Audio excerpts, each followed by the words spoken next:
ডানকুনিতে বাস লরির মুখোমুখি সংঘর্ষে আহত 3 জন। বাস কেটে উদ্ধার করা হলো চালককে। ঘটনাস্থলে ডানকুনি থানার পুলিশ। স্থানীয় সূত্রের খবর, বাসটি চণ্ডীতলার দিক থেকে কলকাতার দিকে যাওয়ার পথে আচমকাই টিএন মুখার্জি রোডে কলকাতার দিক থেকে আসা লরির সঙ্গে মুখোমুখি সংঘর্ষ হয় যাত্রীবাহী বাসের।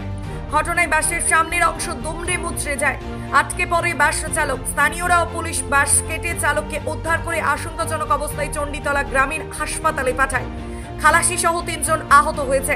লরি ও বাস ক্রেন দিয়ে সরিয়ে রাস্তা ফাঁকা করে পুলিশ। জানলাম বলতে কি, আমি ছিলাম গৌতমের গোড়াতে বসেছিলাম, হঠাৎ একটা বিকট আওয়াজ, আমরা ছুটে এলাম, এসেই দেখছি যে এই লরির সাথে পাশে ধাক্কা লেগে গেছে। গাড়িটা খুব স্পিডে ছিল, যারা এখানে প্রত্যক্ষদর্শী তারা বলছে লরিটা খুব স্পিডে এবং লরিটারই দোষ বলছে তারা। তারপর আমি শান্তনু সরকারকে ফোন করেছি, শান্তনু থানার আইসিকে, উনি সঙ্গে সঙ্গে বলেছেন আমরা পাঠাচ্ছি। ওনারা এসছেন, এসে ড্রাইভারটাকে তো প্রথমে ড্রাইভারটার সিটটা পুরো ইয়ে হয়ে গেছে, একজনকে হাসপাতালে পাঠানো হয়ে গেছে আর ওকেও এখন পাঠানো হচ্ছে।